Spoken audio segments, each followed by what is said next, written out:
I know, I start off with a dumb video, but I cut that from 4 minutes down to 1. No. See, I knew there'd be people who are like, why are you showing the Three Stooges? And then there'd be people who are like, why aren't you showing all of it? So I tried to compromise. But you know what? That video actually I just saw it this week, and I was like, that's dumb, but it does actually illustrate what this message is kind of about tonight, about things escalating, and we'll get into it. But it really is good for introducing the idea of what I wanted to talk about tonight and start this new series about a guy named Joab. Does anybody in here know who Joab is in the Bible? A few of you. Okay.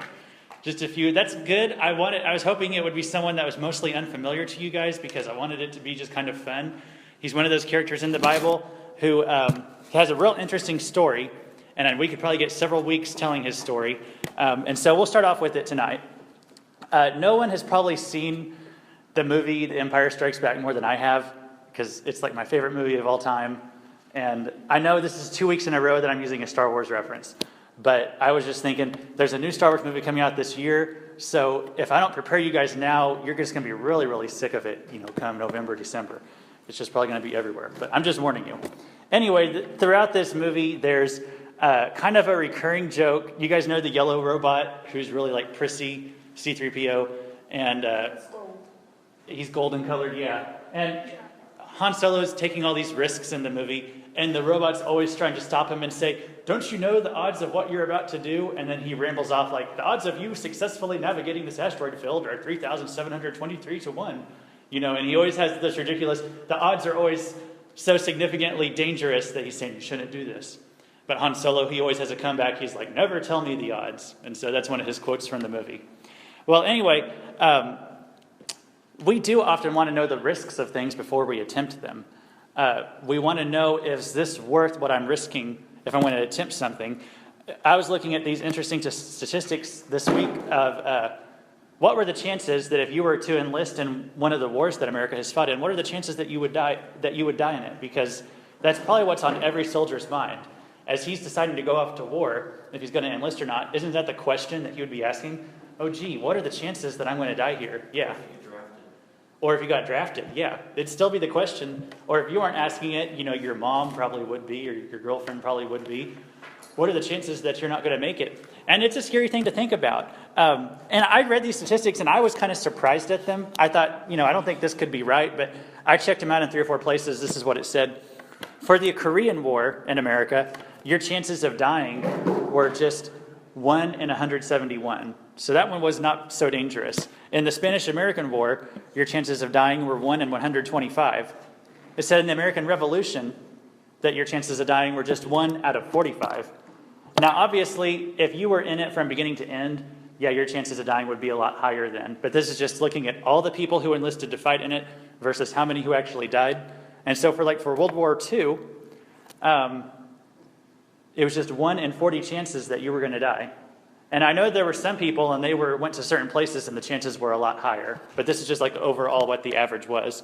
Now, the Civil War, a lot of you guys know that is the deadliest war in American history, and you had a 1 in 7 chance of dying there because so many soldiers died. I remember hearing one time that more American soldiers died in the Civil War than like all the other wars America has fought and put together because we were fighting each other, and it was so brutal. Yeah. So if you were about to go off to war, you would be asking yourself, well, what are the chances I'm going to die here? That's probably what you'd be asking. Unless you were Han Solo, then you'd be saying, never tell me the odds. But anytime you're going to go into a conflict, you want to ask yourself, is this something worth fighting for? Is this something worth getting involved in? Or should I just kind of swallow it and just let it be? Well, there's a story in 2 Samuel where 2 groups of soldiers got into a fight with each other. And let me kind of tell you what the circumstances were here, because these soldiers are going to find out that the risks were actually much higher than what they were expecting. David has just become the king, and a lot of you guys probably know about King David. Who was the king before him? Anybody remember? Saul, yeah. Saul was the king, but what had happened was a prophet named Samuel came along, and he said David was supposed to be the next king. However, whenever Saul died, there were a lot of people loyal to Saul, and they said, well, we don't want David to be king. We want Saul's son to be king. And so when Saul died, they thought the lineage should continue with Saul, his son being the next king. His son was named Ish-bosheth. and there were the people who knew that David was supposed to be king. And so anyway, there was a conflict there. And so actually for the first 7 years that David was king, the whole country wasn't following him. There was a large part of the country of Israel that was still following ish-bosheth. Well, anyway, David's top commander, like basically his top general, was this man named Joab. And Joab, we'll find out, he thought often that he just knew best. He thought that he could make better decisions. Even though he knew David was the king, he often thought, well, I really know what's best for us. I know what's best for David, even if he doesn't. And so Joab was often trying to get things settled on his own. So Joab, the commander of David's army, he goes and meets with the commander of Ish-bosheth's army. This was a man named Abner. And so they decide to just go meet up, and they're just going to talk this whole king thing out, and they just want to settle it between them so the rest of the country can go along with it. And so they go to have this meeting with each other, and they actually go to a place called the Pool of Gibeon. And this is actually a place they found today. I have a picture of it up here, if it'll go there. There's a picture of the pool of, if you went there today, so they have this rail around it. It's actually quite deep. It's 3.5 stories deep, 35 feet deep. And I guess it's hard to tell with the lighting and stuff in here, but it's just going down deep in there. There's a staircase. So anyway, that's the Pool of Gibeon, but 3,000 years ago, these soldiers, the men of Abner, who wanted Ish-bosheth to be king, they bring all their soldiers out to this pool, and the men with Joab, who think David should be king, they bring all their soldiers out, and they meet on both sides of this pool. And they basically, I don't know what the peace summit, I don't know how it was going to go, but eventually Abner has a really stupid idea. He says, why don't you just take your 12 best guys, and I'll take my 12 best guys, and they'll just meet over here and just have a fight, and whoever wins in that fight, that's who wins the whole thing. Now, you can probably guess how this is going to go. It's probably going to go like that pie fight in the video we watched. You know, it's all going good until they throw the pie and the guy ducks and it hits the girl in the face. They're all just going to get in on it then. And that's basically what happened. They didn't want to just stop at the 12. And so here's what it actually says happened. In verse 15, I think I have it. Yeah, there it is. So they arose and went over by number, 12 from Benjamin, the followers of Ish-bosheth, the son of Saul, and 12 from the servants of David. And each one grasped his opponent by the head and thrust his sword in his opponent's side. So they fell down together. Therefore, that place was called the Field of Sharp Swords, which is in Gibeon. And that, when it says the Field of Sharp Swords, that means they gave it a name. That's what it meant, because so many people died right there. Basically, the 12 and the 12 got up and started fighting, and they all just ended up killing each other, and it still wasn't settled. So the rest of the soldiers just rushed in, and they all just kept the fighting up. So it ended up being much bigger than they thought it would. And here's what happened next. There was a very fierce battle that day, and Abner and the men of Israel were beaten before the servants of David. And so Abner's side lost, and, yay that David's team won, I guess. But what happens next in the story is that Abner sees that his side is losing, and so he just takes off running. And it tells us some of the people who were there. The 3 sons of Zeruiah were there, Joab, Abishai, and Asahel. So that was Joab and his 2 brothers. I guess we could call them the Joab brothers. Or if you don't like that very much, we can stick with the Three Stooges scene that we were doing. But that, I just thought, why don't we throw some faces up there so that helps you kind of remember who they are. So Joab, who's fighting for David, he's there with his brothers, Abishai and Asahel. And what made you choose the Jonas brothers? I love the Joab, Jonas, I even got their font just for that little thing. But anyway, so the fight is going south for Abner, and he just takes off running. He's just like, whoops, we're going to lose this one. So Abner just starts running away. Well, here's what happens next. Now the 3 sons were there, Joab, Abishai, and Asahel. And Asahel was as fleet of foot as a wild gazelle. So that's just basically telling us he was a very fast runner. And I don't know if you'd see him and think that he is a fast runner, but we're just going to go with that for right now. Yeah. Asahel is just a really fast runner. So he takes off running after Abner there. It says, Asahel pursued Abner, and in going, he did not turn to the right hand or to the left from following Abner. And probably why he's chasing after him, in those days, one of the tokens that would show that you were a great warrior is if you killed someone on the battlefield and took their armor. And so since Abner, he's the general, the commander of the bad guys, his opponent, so he knows if he can get Abner's armor, he'll be looked at as a very mighty warrior. He's probably kind of trying to prove himself. And so that's his goal. And it says, so Asahel pursued Abner, and in going, he did not turn from the right hand or the left from following Abner. And Abner looked behind him and said, "Are you Asahel?" And he answered, "I am." And Abner said to him, "Turn aside to your right hand or to your left, and lay hold on one of the young men and take his armor for yourself." But Asahel would not turn aside from following him. Asahel was just not willing to let it go. Everybody say, "Let it go." Yeah, you're not even going to fall for that one, are you? I thought we could all break out in song or something. You don't have to. What if I told you it would make Emily really sick? Cody's got some daughters in his house. He probably has to hear this every day. So it says, Abner said again to Asahel, "Turn aside from following me. Why should I strike you to the ground? How then could I face your brother Joab?"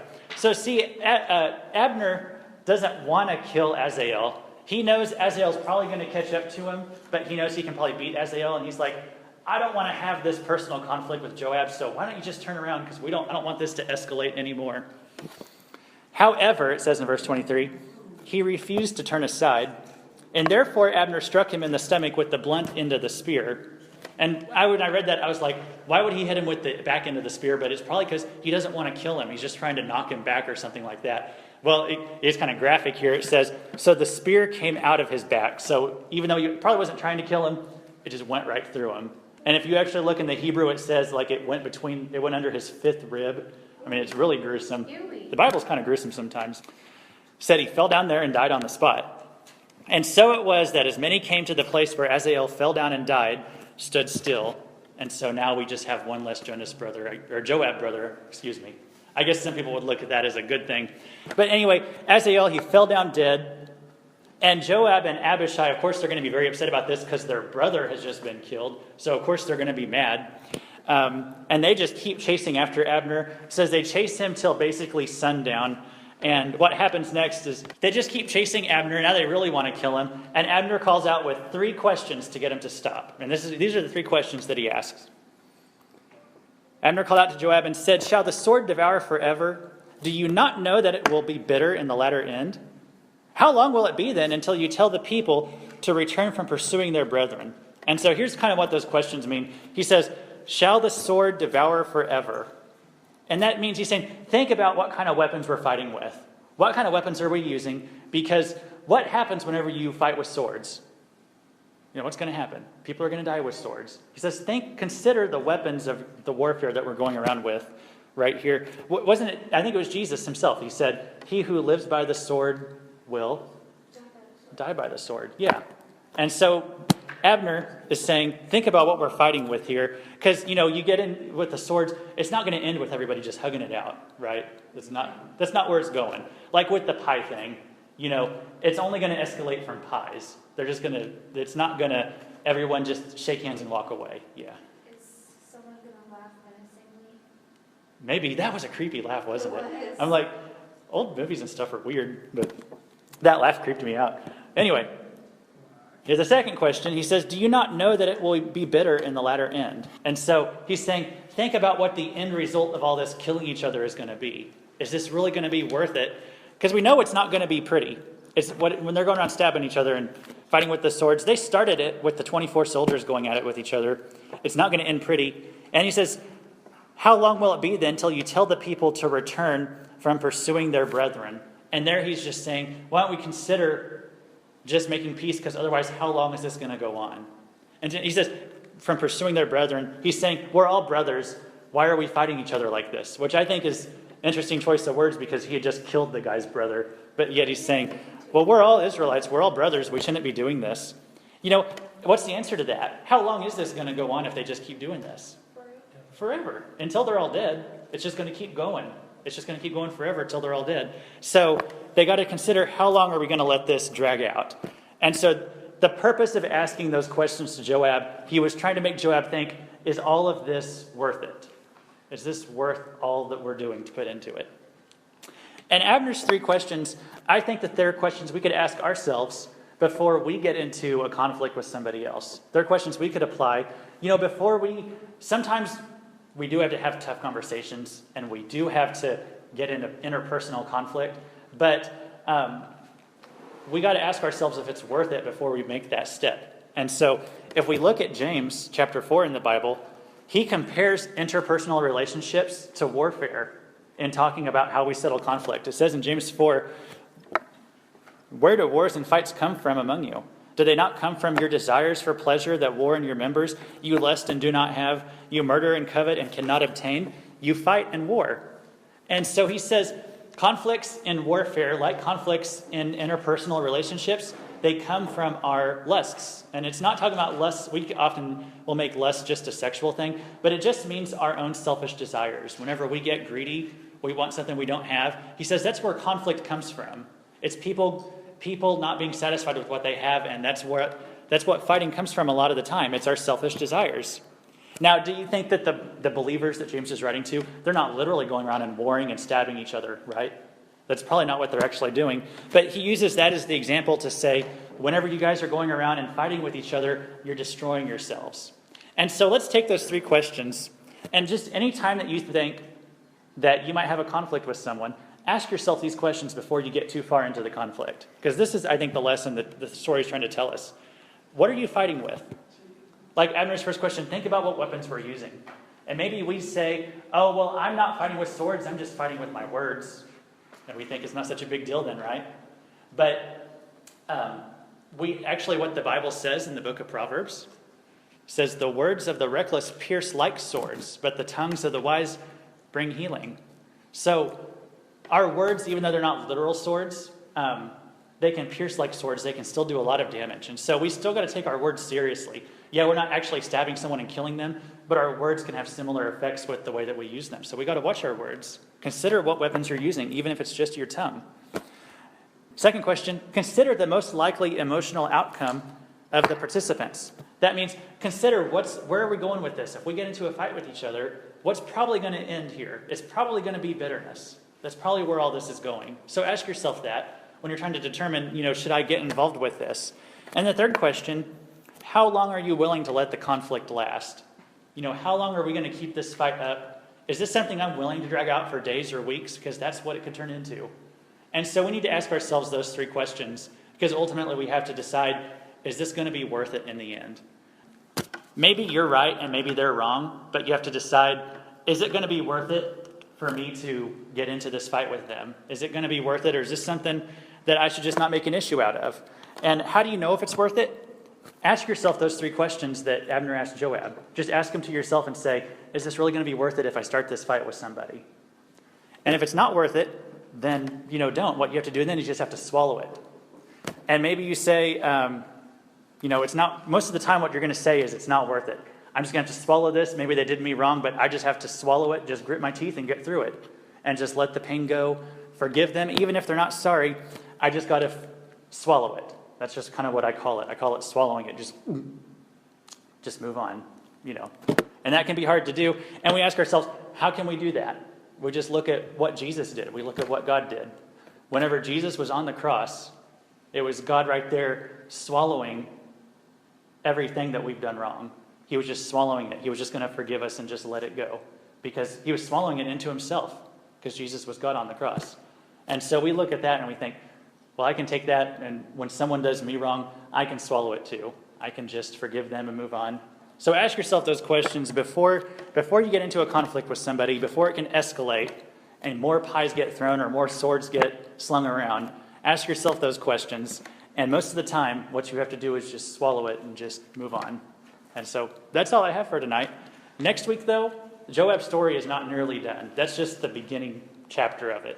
And then he's still going to try to find Abner. And so that's next week. We'll pick up from here next week.